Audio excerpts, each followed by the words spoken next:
Bismillahirrahmanirrahim. Assalamualaikum warahmatullahi wabarakatuh. Bismillah walhamdulillah. Wassalatu wassalamu ala rasulillah. Habibina wa syafi'ina wa maulana Muhammad. Wa ala alihi wa sahbihi wa sallim tasliman kathiran kathira. Adada khalqihi ta'ala wa ridha nafsih wa zinata arshihi wa midada kalimatihi kama yuhibbu rabbuna wa yarda. Rabbi shrah li sadri wa yassir li amri wahlul 'uqdatam min lisani yafqahu qawli. Subhanaka la ilma lana illa ma 'allamtana innaka antal alimul hakim.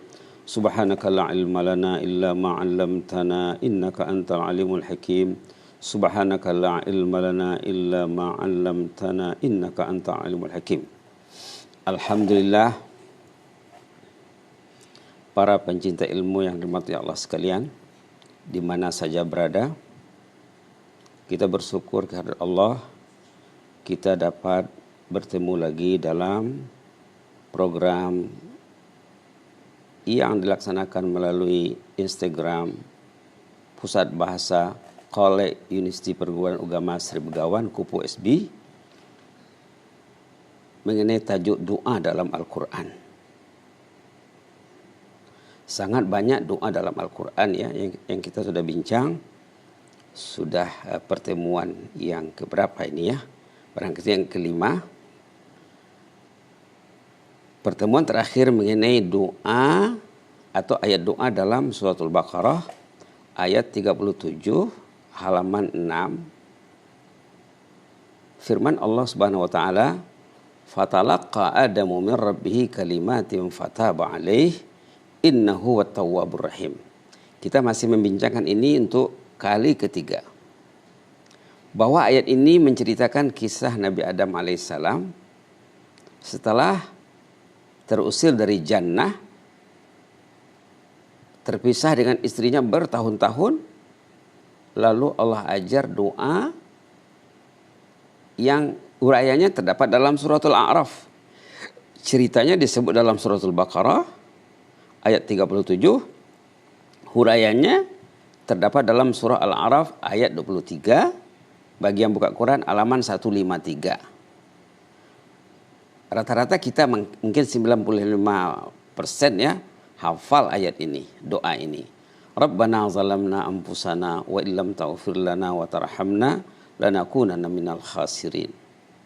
Kata ulama ini termasuk doa al-ismul a'zam, doa yang sangat mustajab yang patut kita tekuni.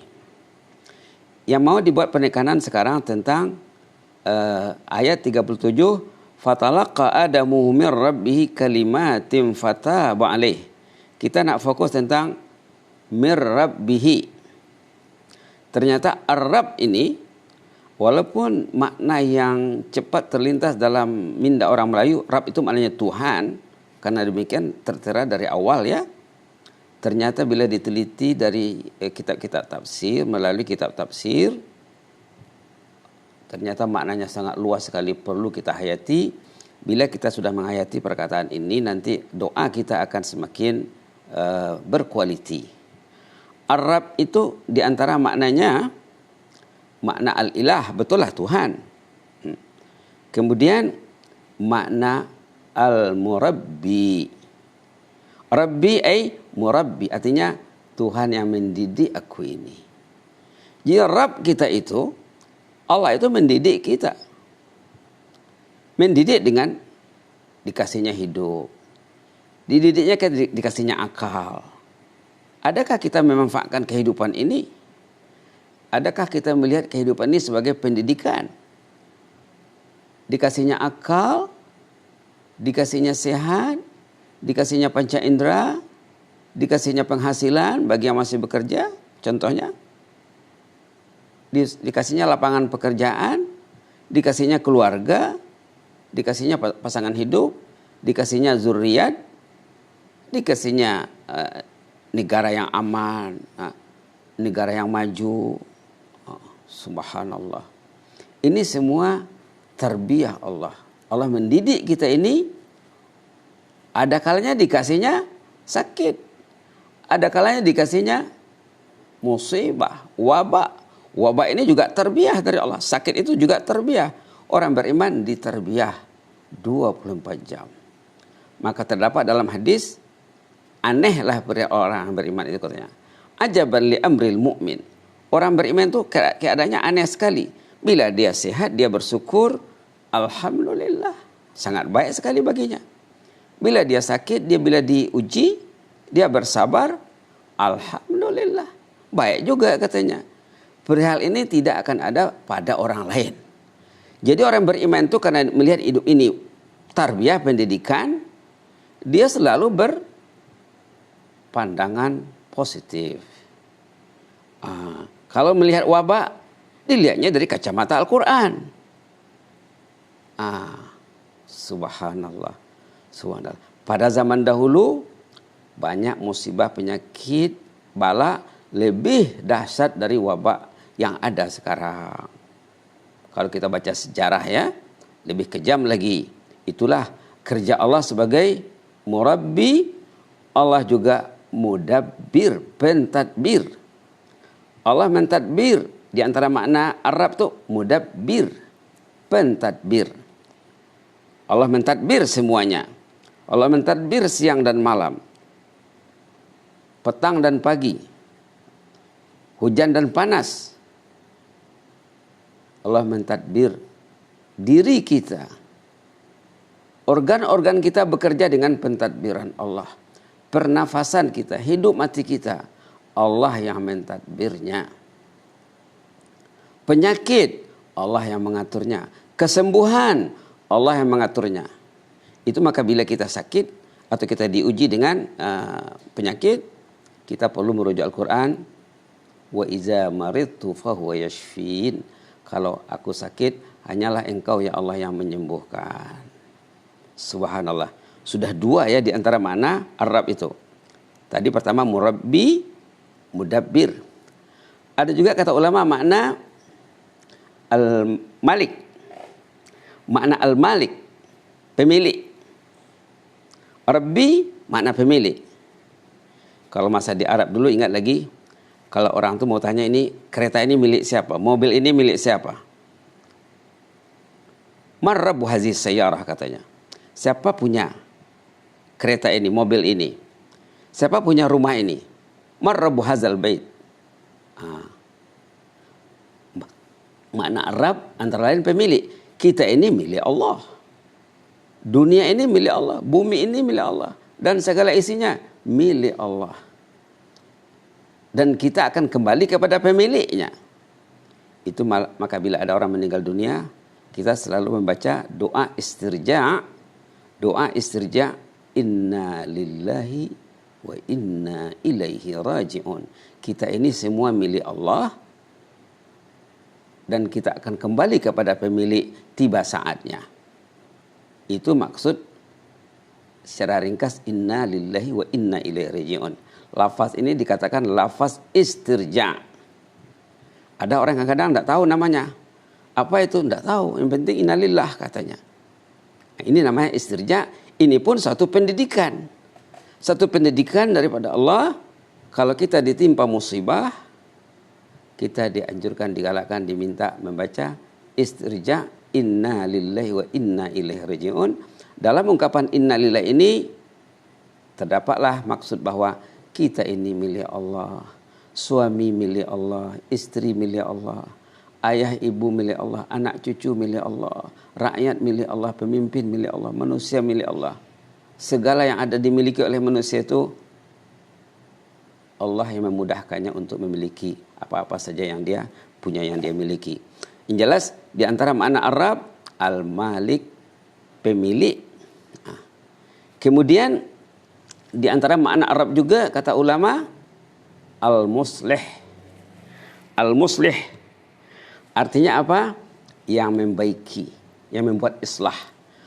Allah itu yang menjadikan kita sebagai khalik. Allah itu khalik ya. Allah itu mencintai makhluk ciptaannya. Allah mau kita itu baik.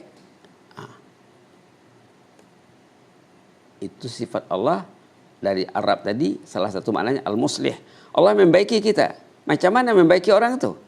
Dikasihnya iman, dikasihnya akal, dikasihnya al-qalb, hati, dikasihnya ilmu, dikasihnya keyakinan, dikasihnya subhanallah, dikasihnya teman yang saleh, dikasihnya Al-Quran, dikasihnya masjid, dikasihnya salat, dikasihnya zikir, dikasihnya istighfar. Orang yang tadinya terlanjur berbuat dosa, merasakan dirinya sudah bergelimang ataupun bergelumang dosa, lalu kembali kepada Allah dengan istighfar, Allah sebagai muslih, sebagai murabbi, Allah membaiki orang itu. Berapa ramai kita baca dalam sejarah. Ramai orang yang dulunya tenggelam dalam kedosaan. Bila dia kembali kepada Allah, bertaubat kepada Allah, jadi orang yang terkenal dalam keilmuan dan kesalehannya. Allah sebagai muslih. Allah sebagai muslih. Nah, paling kurang yang 4 ini karena ada dalam minda kita. Allah sebagai murabbi, pendidik, Allah sebagai mudabbir, pentadbir, Allah sebagai pemilik, Allah sebagai muslih. Kita nak fokus kepada 4 nih. Kalau ada masa nanti kita sambung lagi. Semuanya ada lebih 10 makna ya. Tapi kalau kita terangkan sekaligus semuanya, mungkin penyerapannya agak kurang nanti. Kita pilih 4 saja. Makna apa tadi? Makna murabbi, pentarbiyah, makna mudabbir, pentadbir, makna muslih, pembaik pulih, dan makna al-malik, pemilik ataupun penguasa. Kemudian itu tentang perkataan Arab tadi ya. Fatalaqa Adamu min rabbih. Kita sorat tentang perkataan Arab. Kita nak lihat pula perkataan fataba alaih. Fatalaqa Adamu min rabbih kalimatin fataba alaih. Innahu huwat tawwabur rahim. Fataba alaih. Lalu Allah menerima taubat Adam. Innahu huwat tawwabur rahim. Sememangnya Allah itu maha penerima taubat, lagi maha rahim. Kita nak lihat sedikit perkataan kata-kata taba dengan tawwab. Ternyata dibahaskan oleh ulama perkataan yang berhubung kait dengan taubat ini ada taib, ada munib, ada awab. Semua ada dalam Quran. Nanti kita akan singkap satu persatu. Taib apa maknanya? Taib kata ulama orang yang bertaubat dari dosanya karena takut siksa. Takut siksa. Karena bila orang itu buat dosa, resikonya sangat tinggi. Resiko dosa sangat tinggi. Ini panjang ceritanya. Boleh dirujuk buku Kesan Dosa, boleh juga rujuk buku yang selalu dibaca dalam pengajian kitab Turas di Kupu SB, contohnya Tajul Arus, mungkin juga dalam kitab Ihya Ulumuddin, tapi ada buku yang sudah terbit, yang sudah ramai dimiliki oleh pembaca, Kesan Dosa dalam Hidup. Di sana diterangkan lebih 30 kesan dosa. Bila orang itu melakukan dosa, kalau dia tak risau, berarti itu satu kesan negatif terhadap dirinya. Dia tidak takut tentang dosa yang dilakukannya. Sepatutnya mukmin bila dia buat dosa dia takut dan dia tembus segera dengan taubat.